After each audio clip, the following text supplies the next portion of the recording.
بسم الله الرحمن الرحيم نحمد ونصلي على رسوله الكريم أما بعد فأعوذ بالله من الشيطان الرجيم بسم الله الرحمن الرحيم ولوطا إذ قال لقومه إنكم لتأتون الفاحشة ما سبقكم بها من أحد من العالمين أئنكم لتأتون الرجال وتقطعون السبيل وتأتون في ناديكم المنكر فما كان جواب قومه إلا أن قالوا ائتنا بعذاب الله إن كنت من الصادقين قال رب انصرني على القوم المفسدين صدق الله العظيم وصدق رسوله النبي الكريم ونحن على ذلك لمن الشاهدين والشاكرين والحمد لله رب العالمين اللهم صل على محمد وعلى آل محمد وبارك وسلم. The few verses that were just recited in the Taraweeh Salah today, as we heard, Allah subhanahu wa ta'ala, He has brought the story of Lut alayhi salatu wassalam.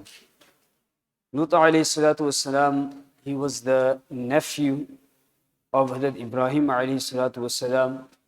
Ibrahim alayhi salatu wassalam, when he gave da'wah to his people, one of the people who accepted his message was Lut alayhi salatu wassalam. A time came where he was told to migrate from Egypt. So he migrated to Syria. And from Syria, after some time, Lut alayhi salatu wassalam was given prophethood and he was told to travel towards a place where now is known as Dead Sea. This was the area where the people who were residing there, who were living there, had moved away from the religion and had completely become disobedient. They were disbelievers. So Lut alayhi salatu wassalam was sent there as a guide and try to remind them and bring them back to the correct path. Now, the people in this tribe, in this area, they were, if you were to observe the actions, they were involved in certain wrong, certain evil. One of them was that they used to fulfill their desires with the same gender. Number two, they used to murder anyone, including travelers. Number three, they used to loot people, especially the travelers. And also, there was no sort of any government over them. There was no sort of any order or no sort of any law. And if you study the story of Lut alayhi salatu wasalam, especially, looking at the current era and current time, there are many, many lessons and there are many topics that we can discuss. First of all, our deen, our Islam, as we know, is a perfect religion. It is a religion, such a religion that is practical till the day of judgment. It was 1400 years ago, Allah subhanahu wa ta'ala revealed the verse that الْيَوْمَ أَكْمَلْتُ لَكُمْ دِينَكُمْ وَأَتْمَمْتُ عَلَيْكُمْ نِعْمَتِي وَرَضِيتُ لَكُمْ الْإِسْلَامَ دِينًا. That today I have completed the deen of Islam, I have completed your deen for you and I have chosen Islam as your religion. So Allah subhanahu wa ta'ala has made the religion of Islam such that it's compatible all the way till the day of judgment. This verse is telling us that nothing we need to increase and nothing need to decrease. Whatever the principles of our deen is there, we will be applicable and possible and practical till the day of judgment. We don't need to increase or we don't need to decrease anything at all. So whatever our deen teaches us, we need to adhere and we need to obey. Sometimes it may seem to us that this doesn't make sense or is not suitable for our current time. We need to make a few changes in there. We need to modernize our religion. As somebody, I think Maulana Sayyid Duras Sahib, in one of his kitab, he gives the explanation that if you have a topi, for example, the topi is big, does not mean that you need to change the size of the head. You need to change the size of the topi. So you need to change the size. Like this, when we think that the religion is wrong, that does not mean that we need to change the religion. We need to change our vision and our concept towards the religion. So is what we need to change, not the deen. The deen itself is perfect, deen is complete. Now, one of the point of our deen is that there are certain areas of the body which are known as awrah, the area which has to be covered at all times. For a male, it is from the belly button till below the knees. Now, this is an area which has to be covered at all times. And for a female, is the whole body. Yes, there's different rulings on in front of whom. Generally, the whole body, maybe the face and the hand, maybe uncovered for certain reasons. Otherwise, the whole body of a female is awrah, is something that has to be hidden. As we mentioned, the every rule of our religion has wisdoms behind it, has reasonings behind it. But we do not need to ask why. We cannot ask the question, why is this, why is this, why is this? Because that is not for us to ask. Allah subhanahu wa ta'ala has set the rules, and as He is Al-Hakim, He is all-wise, every rule of our religion will have wisdoms behind it. Will have wisdoms behind it. So what we need to do is that we need to, as we mentioned, Sami'na wa ata'na, we need to listen and obey and practice.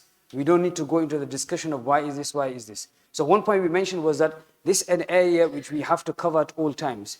Now, it's important that we understand ourselves and we also teach our children, because when we don't put these points forward in front of our children, we will hear that our children are, sometimes at home changing, and the other brother or other sister walks into the room, or in a school environment, they are changing in front of each other. Nowadays, this has been taken out completely. They don't have any sort of haya, they don't have any sort of indecency in there. So they don't mind, they don't care, they don't make it, and they don't take it as anything wrong. Where you expose your body, for them it's becoming very normal. It's becoming even more normal than you would think.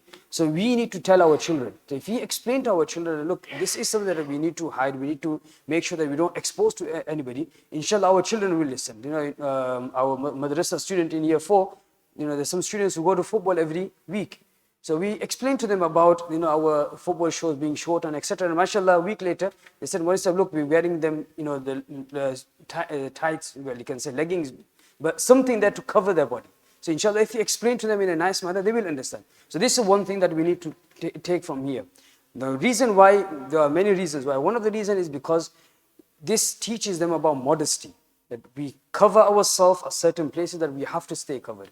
Now, if we do not cover and we expose our body, we are risking ourselves to certain, not attacks, but abuse and sins. So if we teach modesty in our children from young age, and we ourselves, especially in the hot weather, if you're at home or if you're going for a holiday, sometimes it happens as well that people have gone for a holiday in a hot weather and some hot place, and they put their own status up on their pictures up, and they're wearing shorts.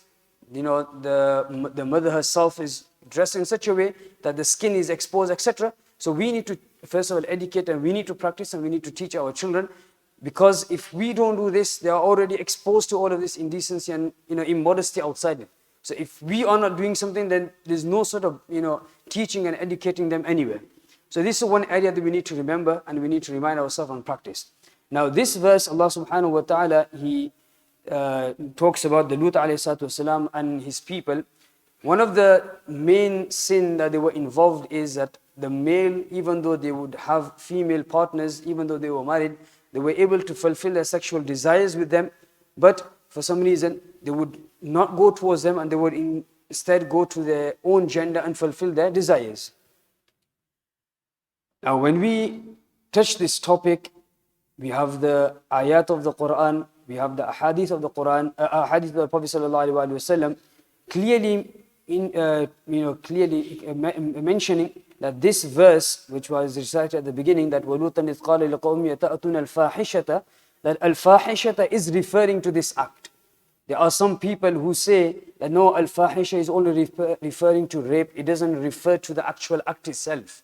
So they misinterpret and they take their own meanings out of it. But many of the mufassirun, Ibn Kathir, Qurtubi, rahimahullah, etc., there are many mufassirun who have said that clearly al-fahisha is referring to this act of homosexuality, and it is referring to them. So we have the Quranic ayat and the verses, and we also have the ahadith of the Prophet sallallahu alaihi wasallam. One of them in the Prophet sallallahu alaihi wasallam, he said that لا ينظر الله إلى رجل أتى رجلا أو امرأة في دبره, that Allah subhanahu wa ta'ala will not look at a man who enters himself into a man, or a woman into her in the back passage.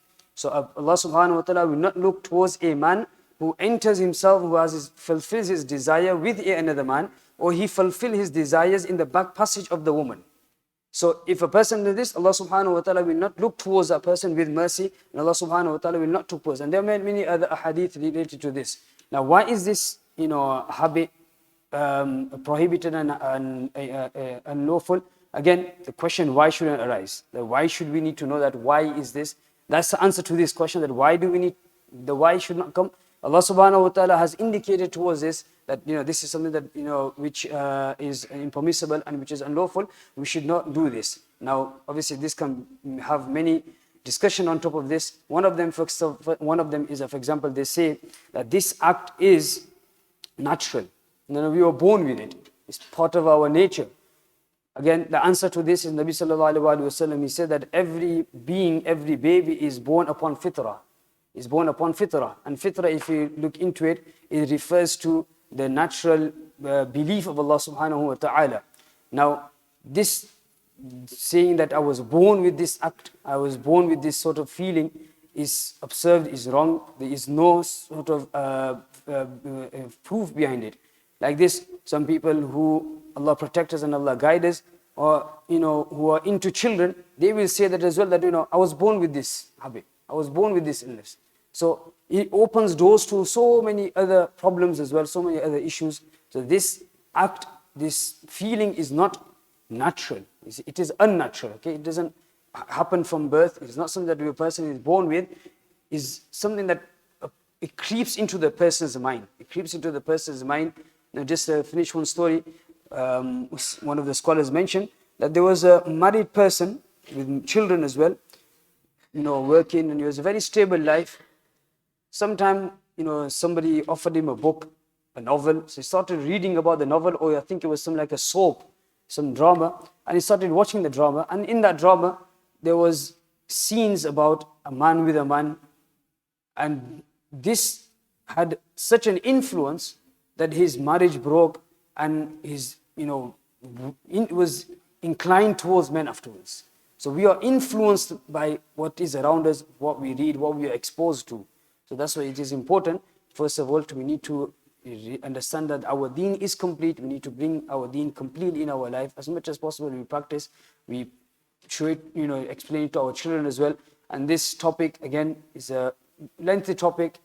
It's something that we need to educate ourselves. We need to understand that this is impermissible, it is haram to have this. And yes, one thing is that a person might have this sort of feeling behind it. Now, having feeling does not mean that it is a sin straight away. Sometimes a person, the waswasa and the thoughts of shaitan come, and the thought comes of something similar to this. As long as it doesn't prolong that thought, as long as it doesn't start making plans on that thought, as long as it doesn't do that practical, then that will be forgiven, because that's just a thought that came to his mind and went away. He didn't work on it. So it will happen. As we said, we exposed to it our children, even in reception, in nursery, just one of the parents' evenings, year one teacher, I then asked her about this topic. So she said what happened was that there was an image of two males pushing a pram. This was shown to a year one student. Obviously, they know exactly what's behind it. The innocence of the children is such that they thought that you were just two brothers pushing the pram, pushing their baby along. So you can understand how innocent our children are, but this is being forced down into our throats of our children. So we need to build our connection with our children. We need to build our friendship with our children to understand and to know what is going on. And another point is and sadly, some parents, they don't even show any interest in what's happening in the schools of their children. A couple of years ago, and even recently, I asked one of the year one student again. It was a non-Muslim teacher. So she goes, I'm, myself worried that how can I teach this to the children? I have children of my own. I can't teach it to the children. And the second point which I'm trying to highlight is that she said, you're the only one parent who's actually brought this topic up. From all the parents that we've had, all Muslim parents, not even one parent have asked this topic. So it's important for the mothers and for the sisters, for the parents at home and listening, wherever we are. Any moment that we get, don't bombard the school. There's a procedure. Don't just go barging into the school. There's a whole procedure through the school governors or through this, the head teacher. Try to find out what is the syllabus, what are they taught, is there any external bodies coming in, who's coming in, who's going out, what sort of books they have in their libraries. So these are the things, America is worse than this. So they just, one of the videos just came up recently where a 11-year-old boy, he's reading a book in front of the conference, and the book is reading and is explaining about how the child is fulfilling his desire with the I think it was the daughter with the father, or the son with the mother, one of them two. This sort of book is there right in front of their face as soon as he walks into the library. So, to conclude, this is a topic that we need to look into. We need to educate ourselves. It's something that we can't hide. We need to educate ourselves, explain to our children according to how we can. Obviously, keeping modesty in front of ourselves as well. We don't completely go completely free, where there's no sort of barrier, and then afterwards we regret afterwards. So, we ask Allah subhanahu wa ta'ala to give us the correct understanding. We ask Allah subhanahu wa ta'ala to protect our children. We ask Allah subhanahu wa ta'ala to remove this fitna that's rise. We ask Allah subhanahu wa ta'ala to, all the plans that they have, Allah subhanahu wa ta'ala, make it a fail. We ask Allah, subhanallah bihamdi, subhanakallahumma wa bihamdik, nashhadu an la ilaha illa anta, nastaghfiruka wa natubu ilayk, subhana rabbika rabbil izzati ma yasifun, wa salamun ala al-mursalin, walhamdulillahi rabbil alamin, bi rahmatika ya arhamar rahimin. Jazakum.